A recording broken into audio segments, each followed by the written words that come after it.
My name is Carolyn Beaulieu, and for 19 years, my only daughter believed I had chosen a bottle of wine over her childhood. She didn't come to that conclusion on her own. Nobody does. That kind of certainty, the kind that hardens into bone, has to be built, brick, by someone who knows exactly what they're doing. And my ex-husband knew exactly what he was doing. The call came on a Wednesday in late October. I was sitting in my office on the 14th floor of a building I owned in downtown Halifax, watching the harbor go gray under an early winter sky. My assistant had just brought me a coffee I hadn't touched. On my desk were 3 folders: a refinancing application for a property in Dartmouth, a lease renewal for the unit in Bedford, and a thank you card from a woman named Cheryl who'd stayed at my short-term rental on Barrington Street with her 2 kids while she waited on emergency housing. I kept those cards. People thought it was sentimentality. It wasn't. It was proof. My phone buzzed. Unknown number. Nova Scotia area code. Something made me answer. Some pull in the chest you can't explain, and don't try to. Mom? Not a greeting. A word used like a door being forced open. It's me. I hadn't heard that voice in 4 years. The last time she'd been standing on my porch in the November rain telling me she didn't want me at her university graduation. She was 23 then. Now she was calling me Mom in a voice that sounded like she was reciting something she practiced. "We're having a party," she said, "for the baby. The shower is December 7th. I'm sending you the address." One beat. One foolish, hopeful beat where I thought maybe this was a beginning. Then she laughed. Not warmly. "I figured you should come. So everyone can finally meet you. See for themselves what I had to grow up with." She paused. "You can sit there in whatever you've got these days, and they'll understand. They'll see why I turned out the way I did despite you." My throat tightened. My eyes did not. I had stopped crying over my daughter a long time ago, not because I stopped loving her, because I'd learned that grief left untended becomes a room you never leave. "I'll be there," I said quietly. Then I hung up. I sat for a long moment looking at the harbor. Out there somewhere, a container ship was making its slow way toward the port. Patient, deliberate, carrying weight no one on shore could see. My daughter thought she had invited me to my own unraveling. She thought I'd arrived small and apologetic, smelling like the story she'd been told about me for 19 years. The story of the woman who drank while her daughter cried in the next room, who chose parties over parent-teacher nights, who fell apart so completely that her husband had no choice but to call her unfit. She had no idea who I'd become.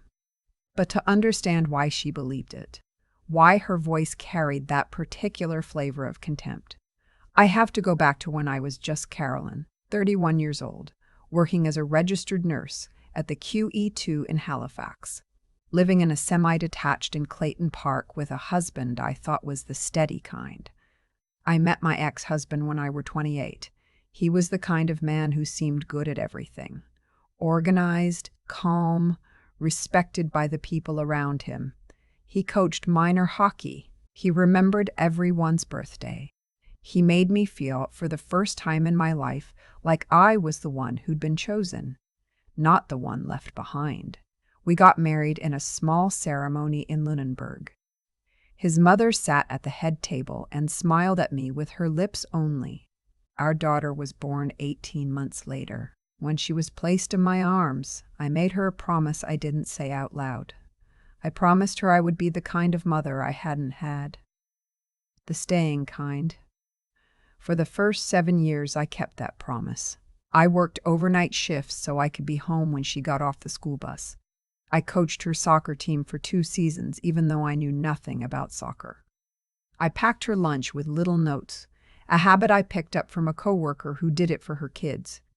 When she was sick, I stayed up. When she had nightmares, I lay on the floor beside her bed until she fell back asleep. I loved being her mother. I was good at it. What I wasn't good at was seeing what was happening to my marriage. My ex-husband had started drinking, not dramatically, not in the way that makes the neighbors notice, the quiet kind. A few glasses of scotch after work, then a few more on weekends. Then one morning I found a bottle in the garage I hadn't known was there. When I brought it up gently, he told me I was projecting. When I brought it up firmly, he told me I needed to look at my own habits. I had a glass of wine on Friday nights, sometimes two. I was a trauma nurse who worked 12-hour overnight shifts 3 times a week. 2 glasses of wine on a Friday was not a problem. But he said it with such calm certainty that I started to wonder. He started mentioning it to people, casually, the way you mention things you want to stick. Carolyn's having a rough time, he'd tell his mother. She's been struggling. At family dinners, I'd watch them exchange small glances. His sister once squeezed my hand and said, "You can always call us, you know, whatever you need." I thanked her and didn't understand why it felt like a warning. The custody dispute started when our daughter was 8. He filed first. His lawyer argued that I was an unfit parent due to alcohol dependency. The affidavit included testimony from his mother, his sister, 2 neighbors I'd barely spoken to, and a doctor. Later I found out he was a friend of my ex-husband's from university, not any physician who had ever treated me. I didn't have the money for a long legal battle. We'd been living on my nursing salary and his income from a small contracting business that turned out to have far more debt than I knew. I signed forms when he asked me to, trusting him when he said it was routine. I thought, in the way that only someone who has never been truly betrayed can think, that he would not do this to me. A family court judge, looking at the affidavits, at the character witnesses, at the way my ex-husband sat composed and soft-spoken while I sat shaking in a skirt I'd bought the night before because I hadn't owned anything court-appropriate, gave him primary custody. My daughter was 8 years old. She was wearing her purple winter coat the day I dropped her off for what I didn't know would be the last time I had her for more than a weekend. She hugged me around the waist and told me she loved me. She smelled like the lavender shampoo I always bought her. I watched her walk up the front steps. He was already standing in the doorway. He put his hand on her shoulder and closed the door. I sat in my car in his driveway for 11 minutes. I know because I watched the clock. Then I drove home, walked into our daughter's empty bedroom, sat on the floor, and did not get up for a very long time. The supervised visits were twice a month, an hour each. At a community center in Bedford with a worker who took notes and made everyone feel like they were being observed through glass. My daughter arrived at those visits already different. Not all at once. Gradually, the way a tide goes out. You don't notice until the rocks are showing. She stopped talking about school the way she used to. She started calling her father's girlfriend Mom. I heard it slip out once and watched her face when she realized it. She didn't apologize. She looked away. By the time she was 12, she had stopped looking at me directly during visits at all. I applied to have the access arrangement reviewed. My lawyer said the judge would want to see evidence of stability. I enrolled in an addiction assessment voluntarily, not because I had an addiction, but because I wanted the paper that said I didn't. The assessor looked through my file and told me there was no clinical basis for the original characterization. I asked if that was something I could use in court. She said she was just the assessor. She didn't write reports for courts. At the next custody review, my ex-husband brought his mother, his sister, and 2 affidavits from my daughter's teachers saying she was thriving. The judge looked at the same picture I'd been looking at for 4 years, a composed father with a stable home and a community of support, and decided there was no reason to change the arrangement. At 15, my daughter told the access worker she didn't want to come to visits anymore. The court allowed it. I stood in the parking lot of the community center after being told, and I looked up at the sky, a flat, white Nova Scotia February sky, and I made a decision. I could disappear into this, or I could build something from it. not for revenge. I wasn't thinking about revenge. I was thinking about survival, about having something to show for the years I was being erased from. The halfway point came, as it often does, from someone unexpected. I had taken a second job on evenings doing private home care for seniors to help cover legal bills. One of my clients was a retired schoolteacher named Bernadette, 81 years old, sharp as a scalpel, living alone in a house in the South End that was full of books and photographs and the particular smell of a life fully lived. She paid me $40 an hour to help her with medications, meals, and the occasional conversation she called the most useful part of the day. I had been coming to our house for 6 weeks when she stopped me in the kitchen and said, "Sit down, Carolyn. You look like someone who's been running very hard and hasn't noticed they're on a treadmill." I sat. She poured tea, set a cup in front of me, looked at me the way people look when they've decided to stop pretending. "I know what happened with the custody," she said. "My nephew is a family lawyer. I asked him to look into it after you mentioned your daughter one evening. I hope that's not an intrusion." I couldn't speak. "What they did to you," she said carefully, "was not justice. I've seen it before. A quiet man with the right friends can do a great deal of damage without raising his voice." She reached over and touched my hand. "But you're still here, and that means something." She told me she had a small investment property she'd been trying to decide what to do with. A 2-unit house in the North End she'd rented for years, but no longer had the energy to manage. She didn't need the income.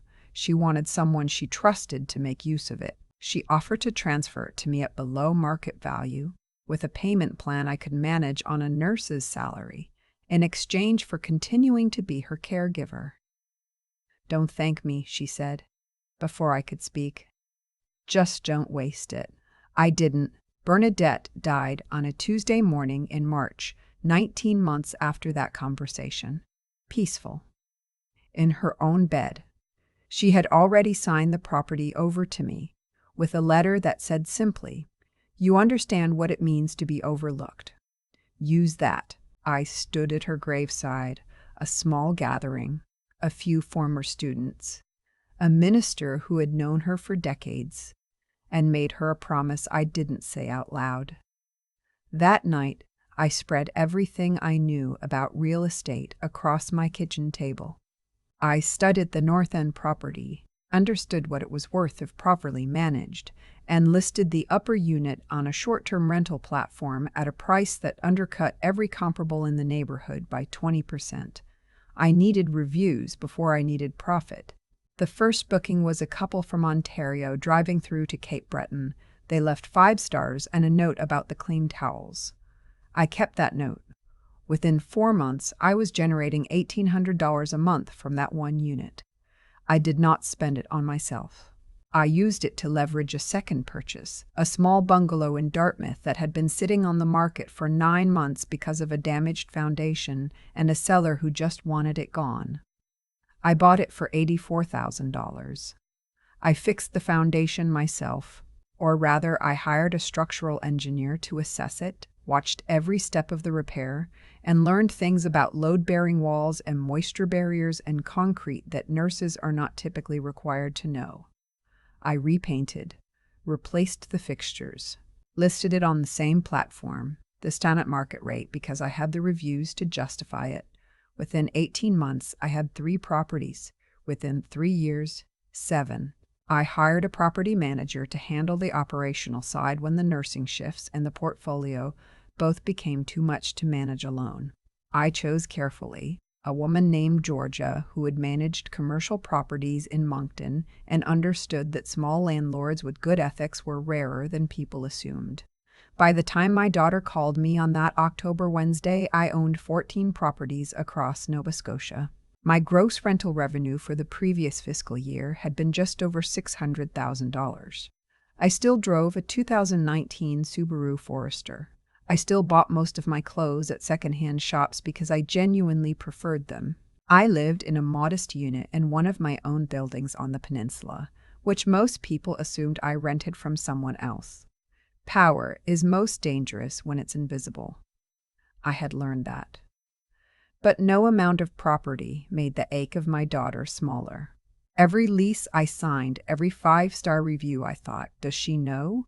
Would it matter if she did? Does she ever wonder whether I stayed in Halifax so I could be close to the city where she was growing up? That last one, the answer was yes, I had stayed. On purpose. I had driven past her school more times than I would ever admit to anyone. I had watched her graduate from a distance, standing at the edge of the crowd on Spring Garden Road with sunglasses on, crying into a paper coffee cup. I hired someone to find out if she was okay. A woman named Constance, who had retired from the RCMP and ran a small investigative firm out of Dartmouth. She was thorough and discreet, and she charged me $300 a day and was worth every cent. What Constance found, my daughter was 27, worked as a dental hygienist in Bedford, was married to a man who coached recreational hockey and seemed kind in the way the reports described, was pregnant with their first child, and was, by all visible measures, doing well. What Constance also found, she had told the people in her life that her mother was not in the picture. Sometimes she said I had a drinking problem that never got better. Sometimes she said she hadn't seen me since she was a teenager and didn't know where I was. Each version was a different kind of knife. There's one more thing, Constance told me, when we met at a coffee shop on Quinpool Road. She slid a folder across the table. I looked into the custody case. The doctor who provided the affidavit about your alleged dependency. Doctor who provided the affidavit about your alleged dependency. Gary Whitmore. I found his licensing record. He had a formal complaint filed against him in 2009 for providing testimony outside his clinical competence. The complaint was dismissed, but the file is there. I stared at the folder. More than that, she said quietly. In 2007, the year after your custody ruling, your ex-husband paid off a significant personal debt to his mother, $43,000, around the same time she had provided her affidavit against you. Her finances are public record through a property transaction that year. I went very still. Could we prove what that means? I asked. Constance looked at me steadily. With the right lawyer and Dr. Whitmore's licensing file, combined with his own subsequent DUI record, she paused. Yes. There is a case for a civil action for defamation and the fraudulent misrepresentation that led to the custody ruling. I looked out the window at the street. Find me the right lawyer, I said. The lawyer's name was Annabelle Jung, 44 years old, family law specialist, practiced out of an office on Barrington Street 3 blocks from one of my properties.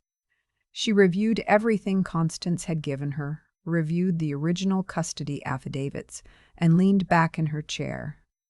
You were railroaded, she said simply. Nobody had said that to me in 19 years. I know, I said. There are 2 ways to proceed, she told me. You can file now, which will be slow and contested and hard on you emotionally. Or you can wait for the right moment. Either way, this goes on record. I want to wait, I said. I want her to see who I am first. I want her to understand what I built and why I built it. And then when the truth comes out, she'll know it was never about hurting anyone. It was about not disappearing. Annabelle nodded slowly. She understood. 2 months later, my daughter called about the baby shower. I know what I said. I'll be there. And I meant it. The next morning, I called Constance. I need a car, I told her. The right car. And I need 2 people who know how to walk into a room and make clear, without saying a word, that the person they're with is not to be trifled with. She paused. You're going to war. No, I said. I'm going to a baby shower. But on my terms. The car was a Bentley Flying Spur in black over cream, rented for the day from a firm in Dartmouth that serviced corporate clients. I had never been in a Bentley before. The interior smelled like leather and quiet money. I ran my hand along the door panel and thought of the 11 minutes I'd spent sitting in my ex-husband's driveway 19 years ago watching the front door close. Not this time. The 2 women Constance arranged were both former RCMP professional, calm, the kind of composed that doesn't need to announce itself. They wore dark blazers. They said little. Their presence alone would do what needed doing. My outfit took 2 weeks to decide on. A tailored coat dress in deep burgundy, the color of something that has aged well. Underneath, a silk blouse, a single strand of pearls that had belonged to Bernadette, left to me in a small cedar box with a note, for when you need to walk into a room and not apologize for it. Low heels, good leather, the kind that don't make noise unless you want them to. When I looked in the mirror the morning of December 7th, I saw a woman who had survived a courtroom that wasn't fair.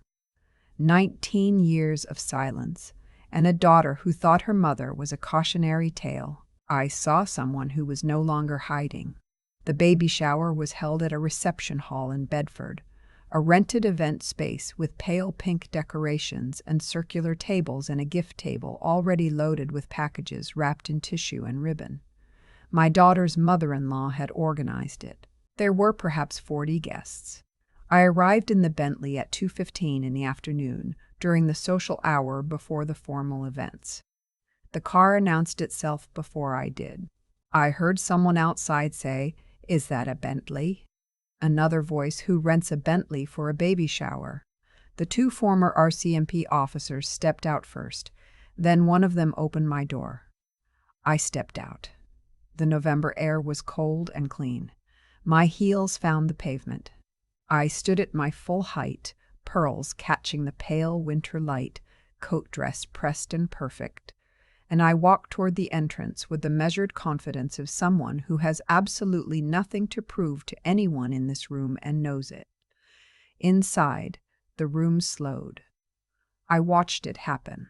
On the side of the room I didn't know, my daughter's friends from work, her husband's family. There were appreciative glances, small nods, the polite curiosity of people who don't know the story. On the other side of the room, my ex-husband was standing with a glass of sparkling water.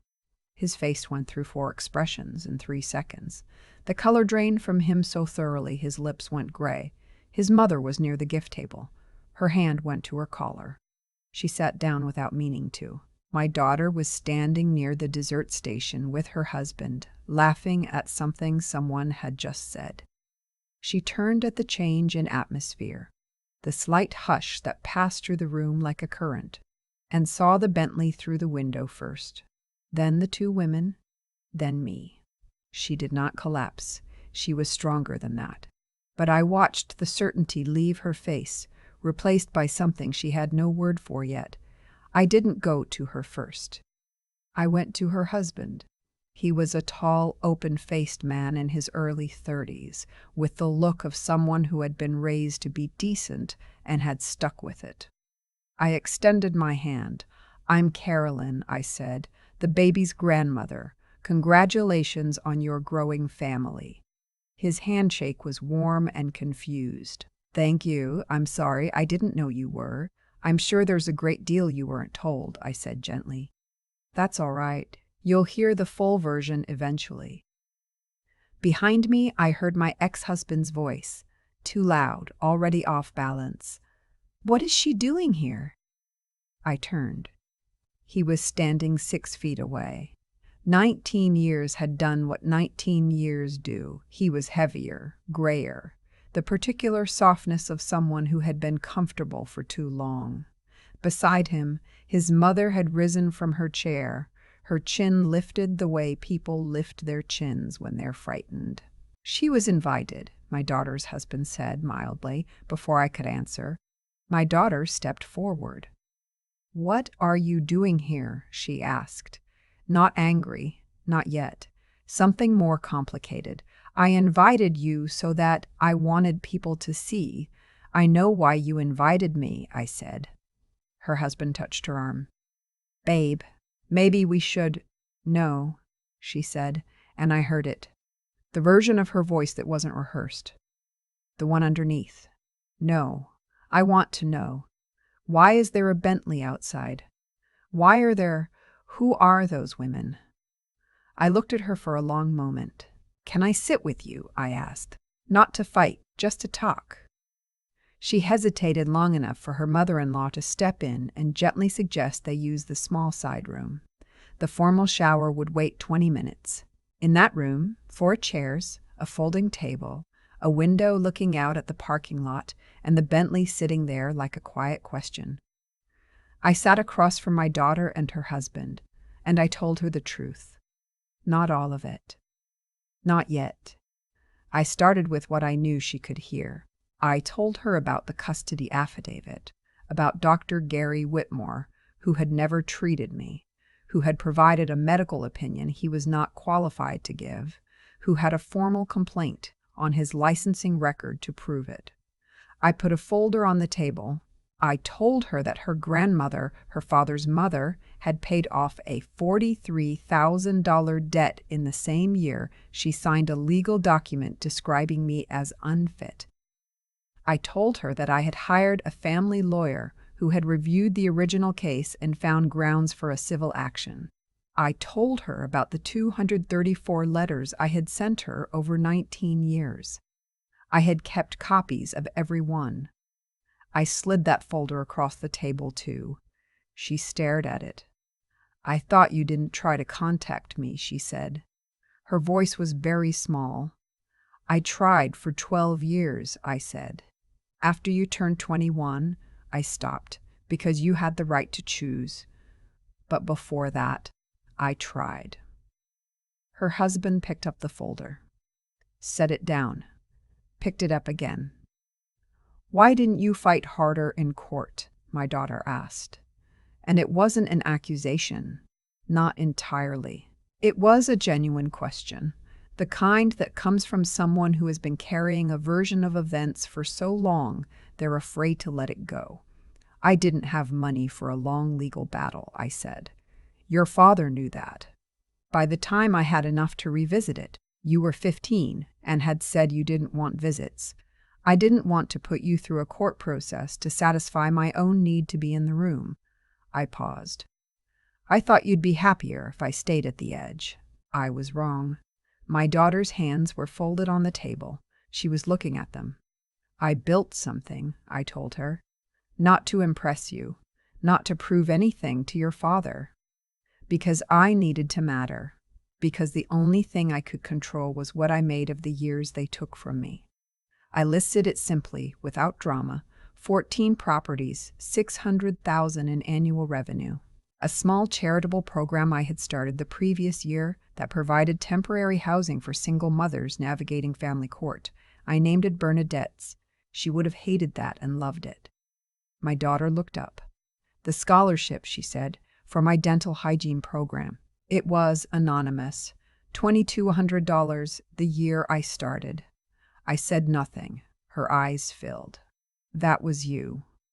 "You deserved an education," I said softly, "even if you thought I was the person they told you I was." Silence. Then her husband said, carefully, "What do you want from coming here today?" "I want her to know the truth," I said. "I want her to have it so that when her child asks about their grandmother someday, she has the real story to tell. That's all." I looked at my daughter. "I'm not asking you to forgive me for things I didn't do. I'm asking you to look at the evidence and make your own choice." Not his. Not your grandmother's. Yours. We sat in that room for 45 minutes. The shower carried on without us.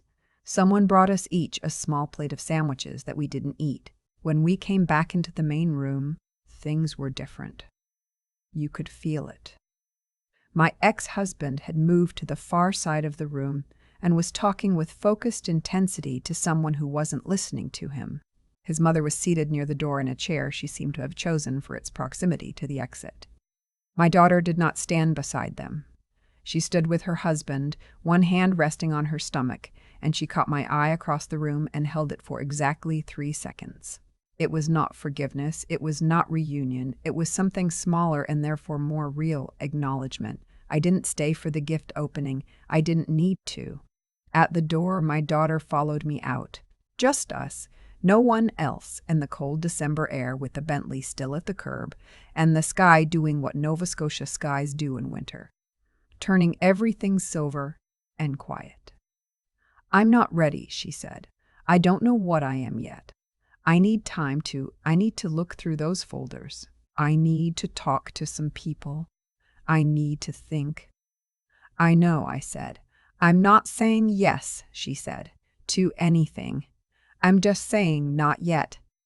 "Not yet is enough," I said. She looked at me then, really looked. 19 years of careful looking away, and then all at once she did not. "You look good," she said finally. It was a small thing to say. It held a great deal. "I'm well," I told her. "I've been well for a long time. I was just waiting for you to be ready to hear it." She nodded. She went back inside. I stood for a moment on the sidewalk.